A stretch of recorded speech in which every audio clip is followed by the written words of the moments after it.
Hi, good morning, everyone. My name is Scott Morris. I am the Director of Business Development for Gaming for GTS Distribution.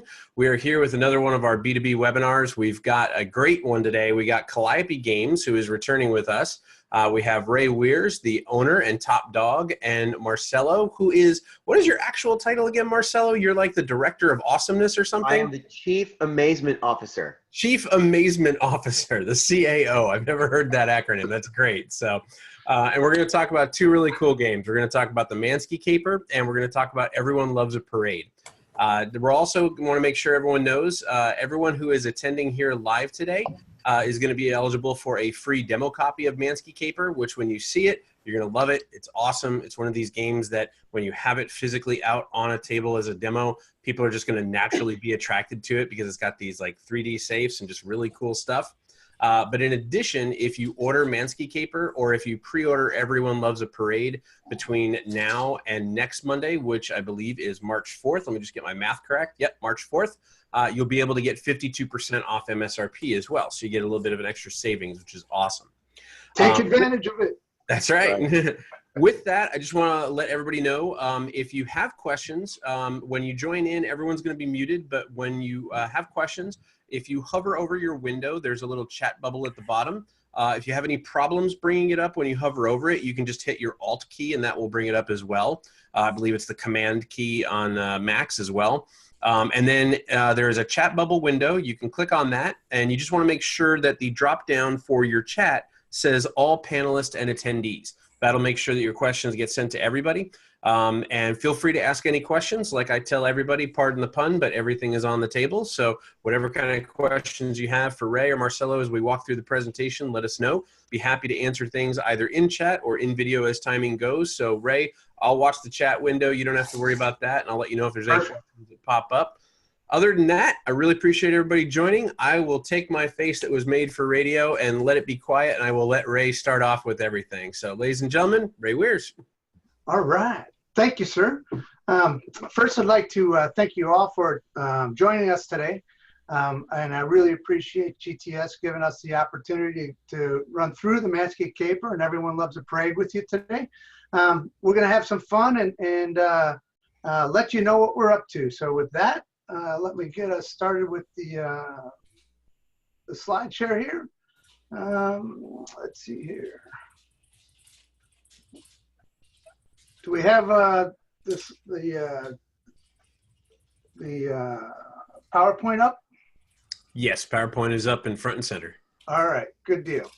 So, Callipe Games, we are going into our 10-year anniversary. So back in 2009, we came out with our very first game, which was Gotham, and just recently we announced Sorrow Phoenix Rising. So at this point, we have over 24 titles in the catalog, and we are happy to be able to share them all with you.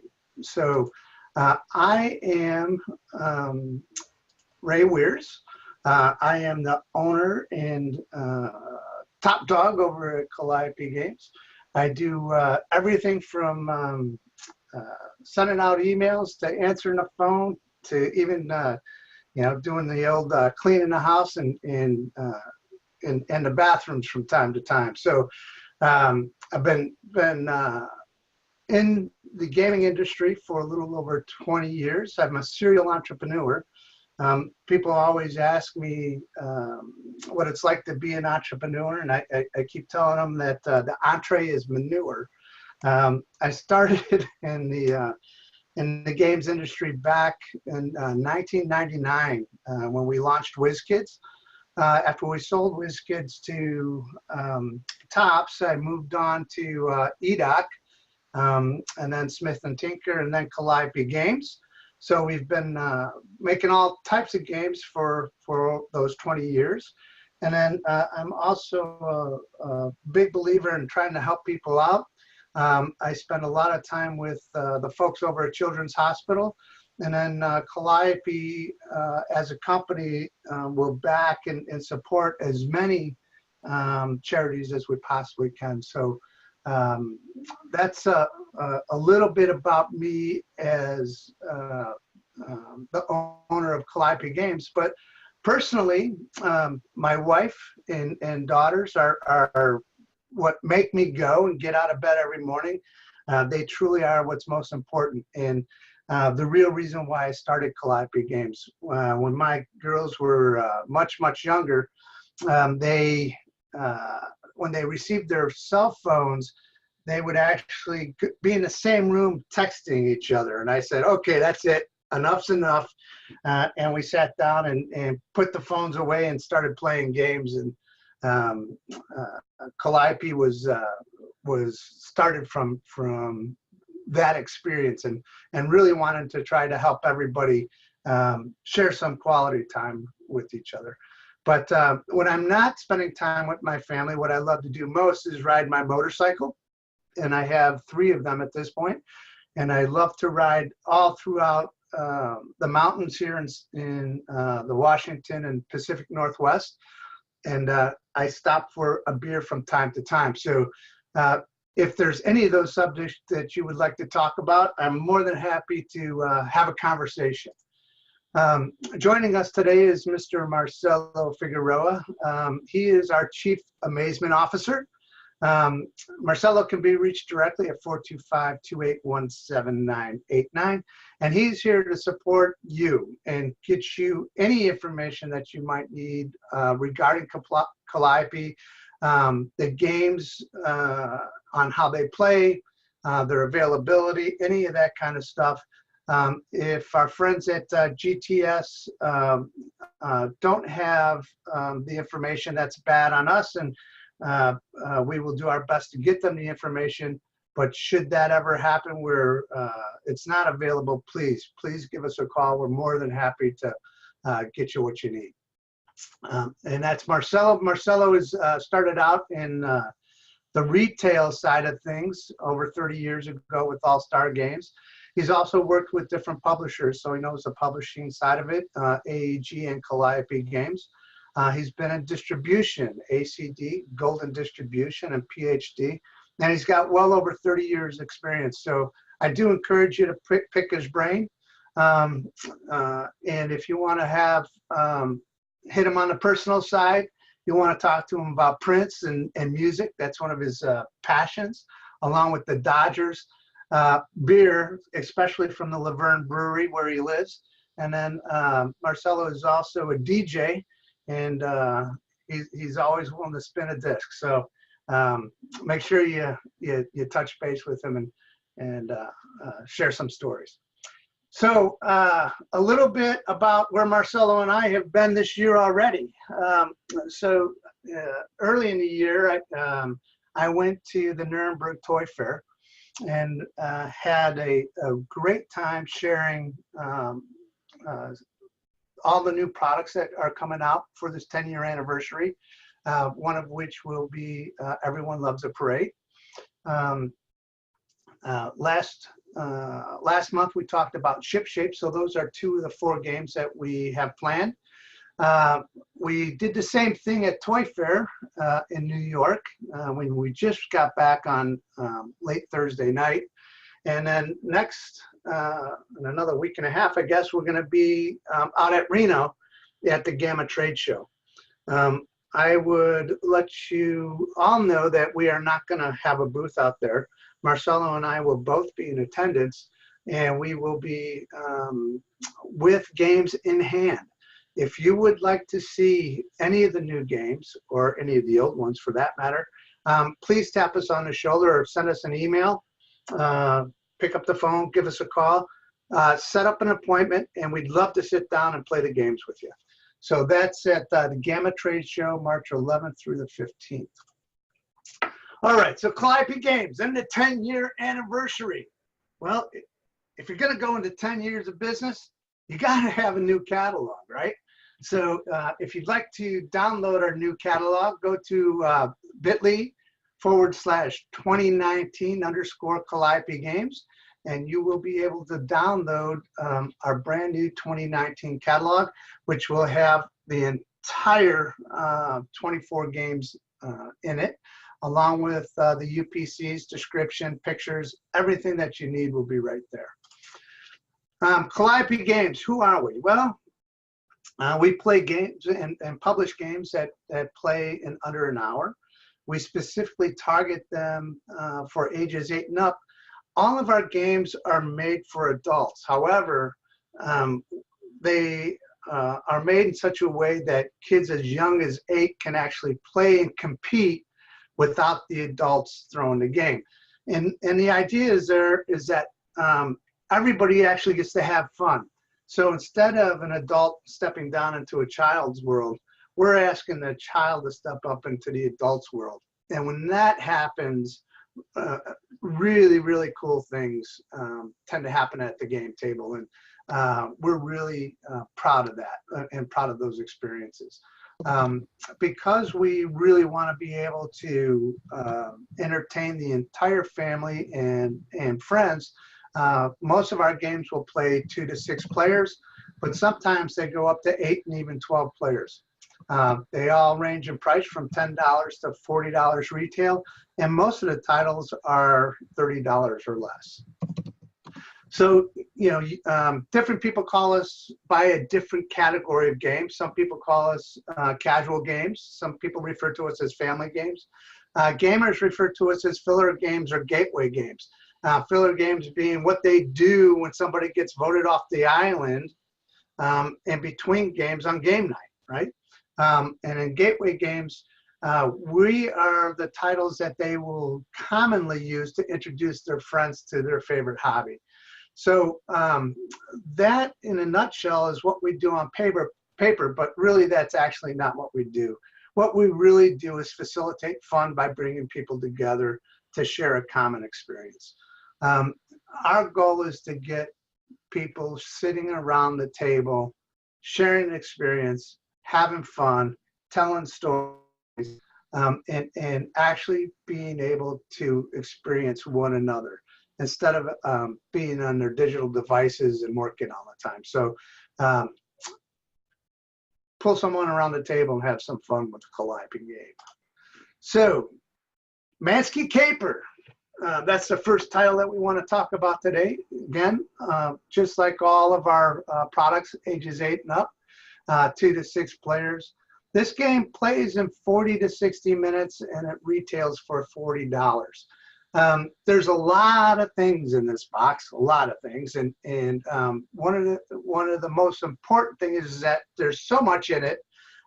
We really want to make sure that when people play the game, when they open the box, it's ready to go. So all the components are pre-punched, all the safes that are in it are pre-built. Everything is ready to go when you open the box up. So the Mansky Caper itself, well, what's going on? Well, we are all part of a mob that works for Mr. Al Mansky. And Mr. Al Mansky is the most notorious of all mobsters. However, he's done us wrong. He's actually done us so bad that it's time for us to get back and get our revenge. And so Mr. Mansky is going on vacation, and we're going to break into the mansion and steal all his loot. Now, Mr. Mansky is a little eccentric, okay? So he's actually booby-trapped every room and every safe. He doesn't believe in the banks, so all his money is actually kept in the mansion, and we know that. And we're going to break in collectively to grab the loot. So we're going to work with one another. And when I say that, as a team, we are going to rob the mansion. Now, each of us will have special abilities when we go in to break in, and we will use those special abilities to help each other out. It's important to note that you cannot use your own special ability. In order to use a special ability, you must call in a favor. So everybody will actually have a favor token when they start the game, and you pass the favor token to another player, and then you can use their special ability to do what you need done. So you're going to grab the loot. You're going to get it to the getaway car, because that's when you're going to be able to stash it. And all along, you're going to make sure that you don't get blown up. If you get blown up and you blow the mansion up, the party's over. So in the Mansky Caper, as you can see here, these are images of each of the components. You'll notice that the safes are pre-built, right? The character cards all are on standees, and they give you the special ability so that when you're looking at your opponents and your teammates here, if you will, you can see exactly what they do in the diagram. Now, at the beginning of the game, each player reads a small biography of themselves and tells each other who they are and what their special abilities are. And of course, you want to be holding up that favorite token so that everybody knows that you're willing to accept a favorite token for the use of their abilities. So on your turn, you're going to move a character to an open room. You are then going to shake one of the safes and pull out a token. If you pull out a boom token, you're going to actually roll the danger die. And the danger die will tell you what actually happens to that room or to your own loot. If you get the thumbs up, you're safe. If you get the hand with the TNT stick in it, that means you just blew up your own loot, right? If you actually get the explosion that you see there on the face of the dice, well, then the whole room and everything in it gets blown up, right? There's also another icon on there, Mr. Al Mansky. If you roll the Al Mansky icon, Big Al comes home and everybody scatters throughout the mansion, and everybody loses their loot, but all the loot is still in the safes that are there. Al doesn't see anybody, just leaves, and then everybody picks back up where they started at. So that's the boom token. Now the gasp token, that's a little bit different. So there's a deck of cards in there called the gasp cards. If you pull a gasp token, you will reveal a gasp card. Now that gasp card can be good things or it can be bad things, but what it definitely is, it's going to change up the rule set for that specific round in that turn. So the gasp token is going to give you that, oh no, this is going to happen right now. And and it really is a lot of fun and creates a lot of interaction between the players. So that's the gasp token. Now the last thing that you can pull out is the loot token. Now if you grab a loot token, that means you have to split whatever loot that is shown on that token with the players that are in the room. You don't get to keep all that stuff to yourself. Again, you guys are working as a team, trying to rob the mansion. So you have to split it. Now, when you actually split it, you split it evenly, and you cannot, even though the diamonds and the gems have more value than the coins, you cannot split the value of the gems. You must split each of the items that are shown on the token.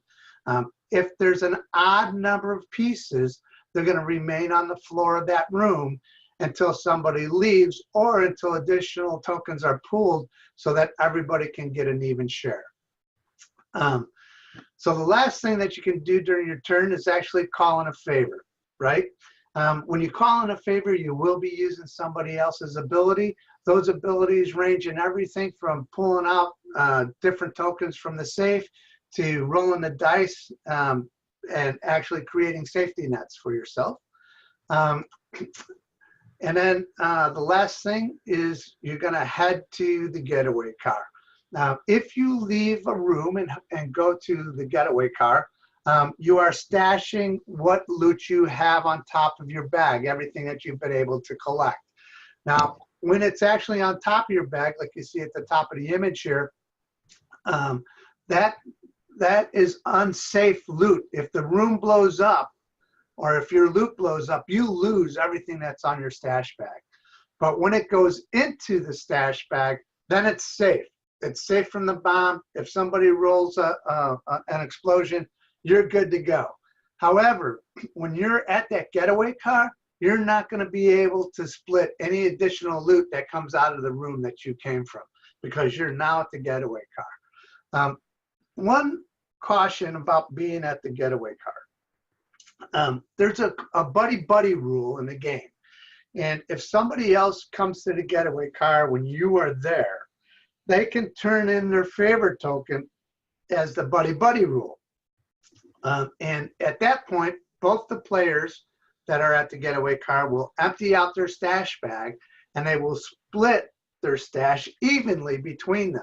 So this is a great catch-up mechanic if you can actually catch who you think is the leader at the getaway car. Now, I will tell you that it's very deceptive. A lot of times when you're stashing the stuff in the bag, people lose track. And when you start splitting and calling in the buddy-buddy rule favor,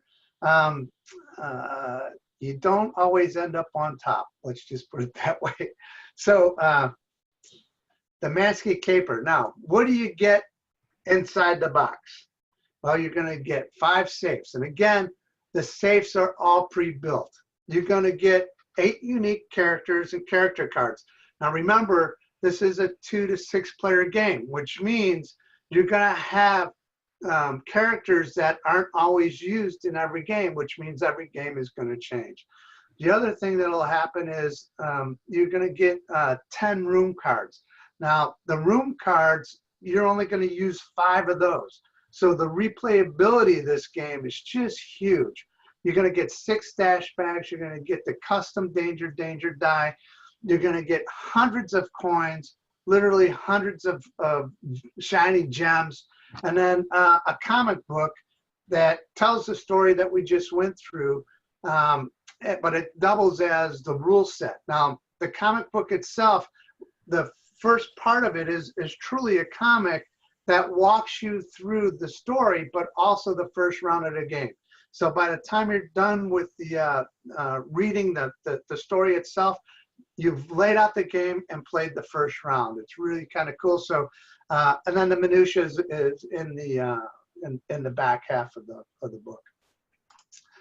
So the Mansky Caper, it's truly an offer you can't refuse. Remember, people buy benefits, not features. And with the Mansky Caper, it's a push your luck game that everyone can play. The comic book doubles as rules, making it fun to learn for everybody. It entertains up to 6 players. Everything's pre-punched and assembled. It's ready to play out of the box. It has huge replayability. One last benefit that I'd like to point out here that's not on this slide is that favor token and the special abilities really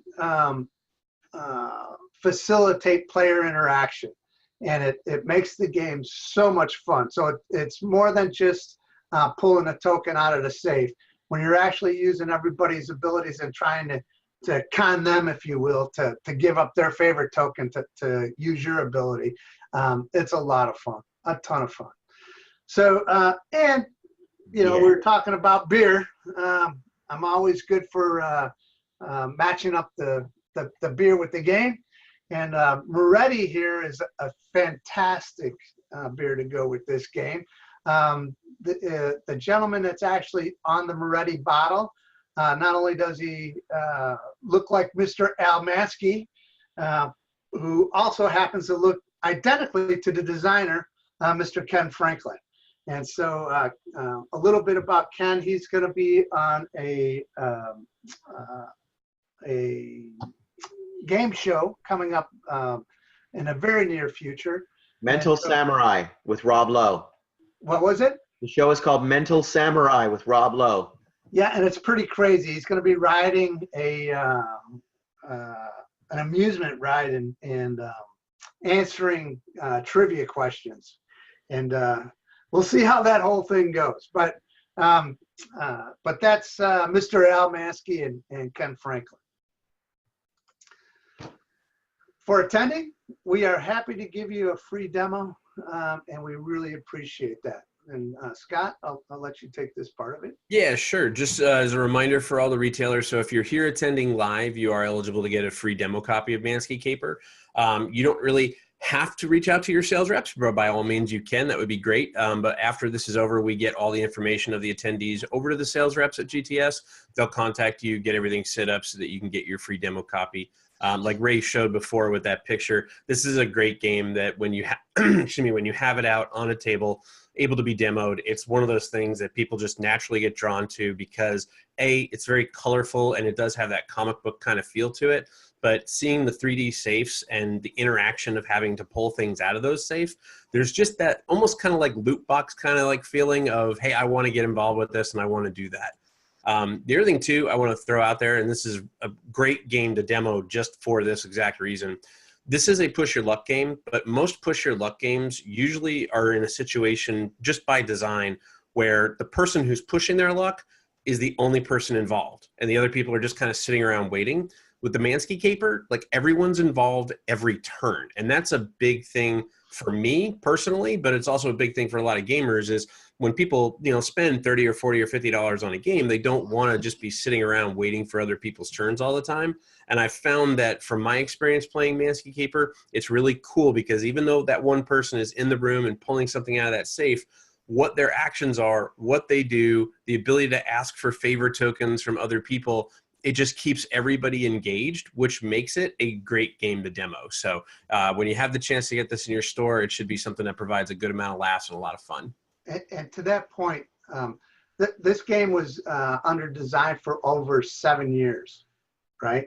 So we've test played this thing inside out, all different combinations with different types of people, different age groups, right? And the interaction is always there. And so it's really funny because as soon as people start reading the back of those character cards, all of a sudden everybody's got a mobster, you know, accent to go That's with. right. It. Go with your Moretti voice. So, And you remember when you knows did a that, guy. Evan, you owe me that cannoli, my friend. that's right. Yep. So yeah, so just as a reminder, if you're here live, you'll be able to get a free demo copy. We'll have the GTS salespeople reach out to you, and it'd be awesome to have it in your store. It's a great tool. So. And retailers, real quick, if you're pressed for space in the demo and where you demo your games, we highly recommend just set up 2 rooms and the getaway car, couple of characters, and the 2 safes, and you have about as much space as the size of the box itself in order to put on display. You don't have to put the entire game on display to get your point across about how the game plays and how fun it is. Awesome. There's been no questions in chat, so just as a reminder, if anyone does have a question, you can hover over your video window or you can hit your Alt or Command key on your computer. That'll pop up a little menu at the bottom of the screen on Zoom. If you click on the chat bubble, a little chat window will open. You can also have a drop down to either send your message just to the panelists or to all panelists and attendees. But let us know any kind of questions you have. Right now, Ray, there are none, so if you want to flip over to the next one for Parade, that would be great. Sure. If there are any that come up or if anyone does have questions that we need to kind of backtrack on, by all means, that's okay, and I'll hop in and let you know. But with that, we're going to fill up some floats, I think. And we are. Everyone loves a parade, right? So this game was designed by Mr. Mike Mulvihill and is part of our Titans series. I'm not sure if you actually heard Marcelo clapping. This is Marcelo's favorite Titan game. I love this game. It's really, really fun. It plays, again, ages 8 and up, 2 to 6 players. Really, it plays in 20 to 30 minutes. Very rarely does it go to 40. And it's only $25. So a huge amount of fun in this box for 25 bucks. It's a card and dice management game where if you win, you're going to be the grand marshal and you're going to be able to please the crowds all along the parade route. And so in this particular game, what you're trying to do is build a float that matches the dice that are on the crowd cards themselves. So when we're playing, everyone is going to get a float and they're going to get an order card. Now, with the float, they're going to get 3 different float meeples, right, that they will use to claim their crowd cards as the game moves on. Now, however, the order card will have a number on it that ranges from 1 to 8.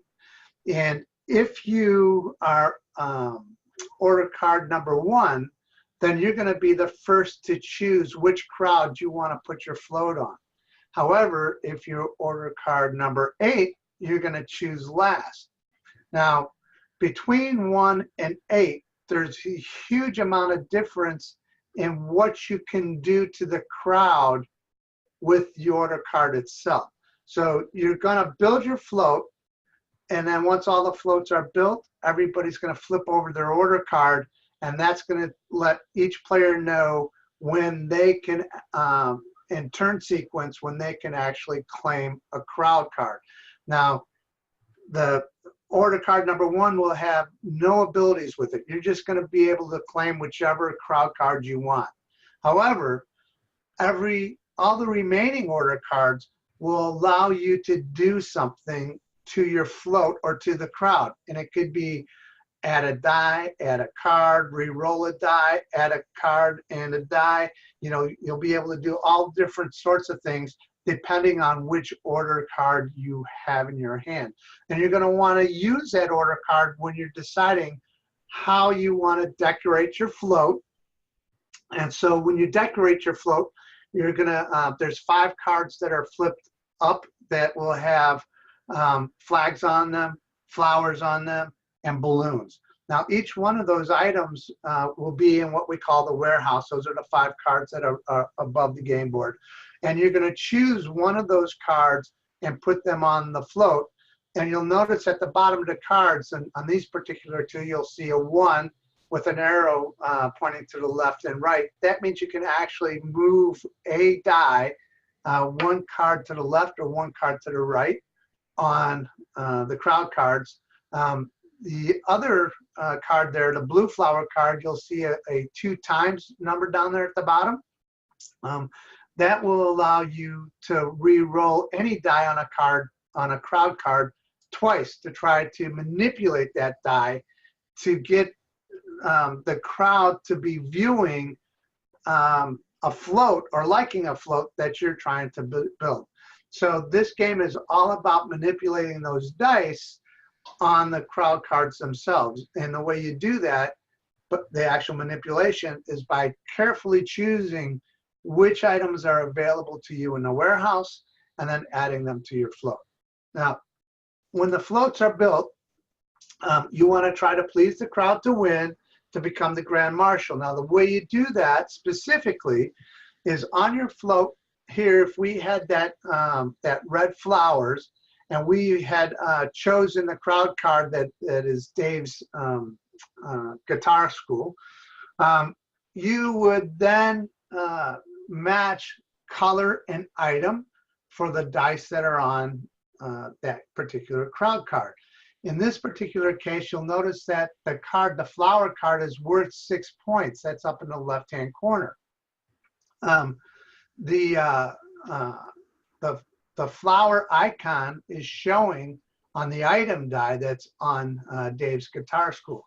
So we only matched one of the items that are there. So we didn't match the blue or the yellow. So we're only going to get the 6 points for those flowers. Now, if we look over at the blue balloons, however, on this particular crowd card, the arts and craft crowd card, you'll notice that the color of the die is blue, and the balloons are the item that the crowd is looking for. Because you have blue balloons, you're going to get 2 points for the blue, and you're also going to get 2 points for the balloons. So you're going to get a total of 4 points for playing that card on your float. So that's how you actually score the game. But the big question is, when did you actually get to score it? And so that order card that you received at the beginning of the hand will allow you, again, to add additional cards to your float or manipulate dice on a crowd depending on where you are in order. So here you'll notice that the 2 order card, you only get to re-roll any die. So the key thing to that is it doesn't have to be on the crowd that you choose. You can re-roll a die on a different crowd card and you know, change somebody else's goals while you're scoring your own. And you'll notice on the 8 there, you may draw a card, add it to your float, then roll a die and add it to a crowd, right? So you're double dipping on the 8, but you get to choose the last crowd card. So everyone loves a parade, right? Remember, they're going to buy the benefits, not the features. The benefits of this game is everyone can play. It's a light strategy game with tons of fun. Now, let me, when I say light strategy, yeah, you have to think about which cards you're going to draw from the warehouse and how you're going to build the float, which dice you're going to manipulate. But it's not so much strategy that it's going to break your brain and that you can't hold a conversation while you're playing the game. Again, you know, one of the key things about Calliope is that we want to be instigating the fun and instigating those conversations, right? So the player interaction between each other during the buildings that'll float is also really high. Players create an actual 3D parade when they're done. By the time, if you're playing a 6-player game, by the time all the crowd cards are flipped over and all the floats are placed on them, you're going to have 18 floats of different colors, 6 different colors, marching all the way across the table, and it really looks cool. It really does. The game plays in under 40 minutes, and again, because of the order cards and the actual randomness of the die roll, the huge replayability of this game, huge replayability. Lastly, it's designed by Mr. Mike Mulvihill, who's our Titan designer here. I've been working with Mike forever. He was actually the first designer that worked with me back at WizKids. Mike, you will know him from games like Shadowrun, Mage Knight, HeroClix, Mech Warrior. All of those things are in his repertoire. He's been on the forefront of some really cutting edge games like Nanivore and recently with Golem Arcana. And he is currently the lead designer for Ravensburger. So the man knows what he's doing. It's a great game, and I think you'll really enjoy what he's done here. The pairing for beer with Everyone Loves a Parade, you gotta be Budweiser. It has to be Budweiser, right? On a hot day, steaming right after the parade, when you're putting up the barbecue, it's gotta be Bud. So that's my pairing for Everyone Loves a Parade. Now, both of these games, okay, and for every Calliope title, remember you can do the back of the box demos. So all the boxes are set up in such a way that you don't have to open up the components and put them out on the table to show people the fun that is actually entailed in the game. Just flip the box over. There's some a brief description of the game there. Be sure to tell the story, highlight the aha moments, let them know what the benefits are to them, the person buying the game, and please don't go through all the work and then don't ask for the order. When I do back of the box demos, I always hand the box to the person that I'm showing the game to so that it's in their hand. When you're done with the presentation, just ask them to follow you up to the register. If you do that, you'll increase your closing ratio dramatically. If they place the box back on the shelf, that's fine. That just tells you that they're looking for something else and gives you an in and to asking what it is that particular game is missing and what they would like to see in the next game that you're going to show them. So tell the story, highlight the aha moments, make sure you're pushing the benefits, not the features of the game, and then be sure to close. So talking about closing, that is the biggest mistake, not asking for the order. So I'm going to do exactly that. I'm going to ask you for your order. Please place your order with GTS. Get that 52% off. The special runs between February 25th through March 4th. And you're going to get that free demo to go with it. So that's it. Thank you very, very much. I really appreciate your attending. I appreciate the folks at GTS giving us this opportunity. And that's it for the... That's just the beginning, right? Well, this is it for the presentation. But Sure. hey, I'm hoping that everybody jumps in, grabs the games, For puts sure. them on the And shelf. I know they'll be happy with the performance of them. yeah, something I'd like to bring up, Ray mentioned it at the beginning of the presentation, Calliope is celebrating their 10th anniversary. This is an industry, and everyone from a retail side can understand this more than anything. This is an industry where 10 years is a tremendously long amount of time. There are a lot of publishers these days and age that either just do Kickstarter or do a bootstrap, and they only have like one game or maybe two games, and they don't survive very long. Maybe they get acquired by somebody else, or they kind of just end up going out of business. So having that kind of longevity just for Calliope, notwithstanding Ray's career, in general being 20 plus years, that's a really good thing to lean back on, right? And the reason that I feel that Ray has been so successful as a company is he has a model, and he sticks to that model. And like he said at the beginning, he has games that are designed in a very specific way with a very specific audience. And he delivers on that almost every single time. And that's awesome to see. So I think if you're a retailer, and even if you're a new retailer who just opened recently, if you're looking for a line of games that has stability, a line of games that has a lot of experience and a lot of success in backing those games, this is definitely a great company to look at to make sure you stock them in your store. So thank you. Really anytime. Any questions that we need to get answered for anybody? There was a couple of questions. So one gentleman, Steve, had asked about cards being played face up in front of you during Everyone Loves a Parade, so that players can know what can be manipulated to affect points.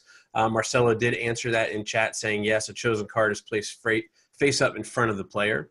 So that's good to know. Steve did just make a comment as well. He said, I have a difficult time knowing how to close on board games since everyone has such different tastes. I appreciate the sales tips as part of the presentation for each of the specific games, so thank you for that. That's a great point, right? There's people who walk in your store who you can ask as many questions as you want at the very beginning, but you're not really sure what their actual tastes are. So definitely hope that those opinions and comments that Ray put up there are really good things to know. The thing also that's good is Ray's catalog that he mentioned at the beginning. We're going to have a link to that in the video when we post this on YouTube later today.